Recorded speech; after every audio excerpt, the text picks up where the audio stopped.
Welcome. We start in Burundi, where President Pierre Nkurunziza appears to be back in control as authorities round up leaders of the failed coup against him.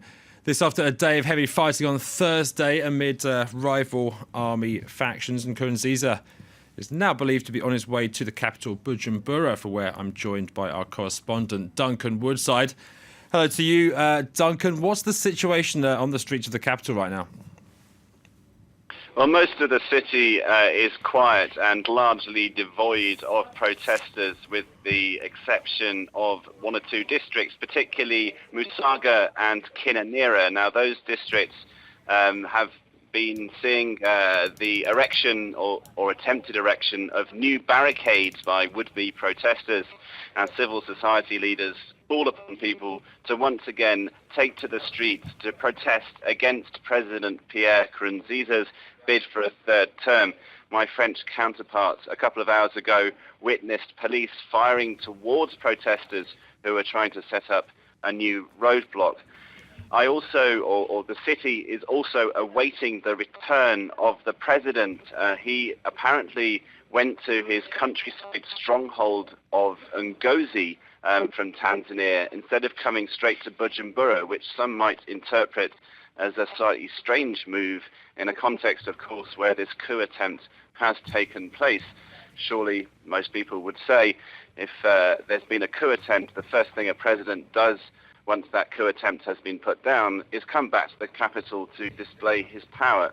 So that's fueling rumours about how far the president is actually in control, particularly in the context where the coup leader, General Niyombare, apparently remains at large. That's something that's been acknowledged by the authorities here.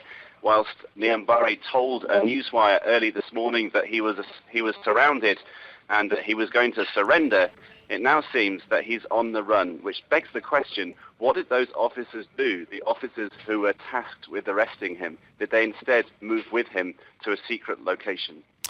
Seems fair to say that it's very difficult to judge who exactly is in charge right now, Duncan. Absolutely, yes.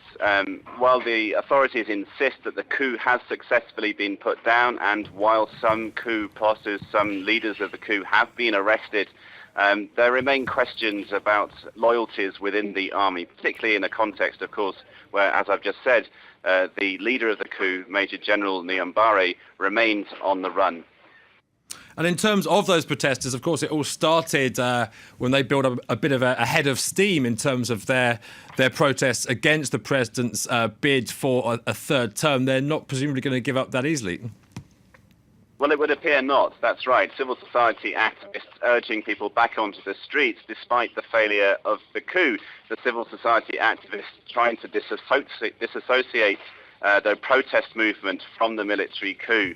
However, there is some concerns here among people in the city that the authorities, the government, may try to use the coup attempt as a pretext to crack down even harder on legitimate opposition. And obviously that's something we'll have to await here. But with our French correspondent having witnessed police fire once again towards the protesters, it does appear that the authorities will use very harsh tactics in putting down any further resistance, be it peaceful or otherwise.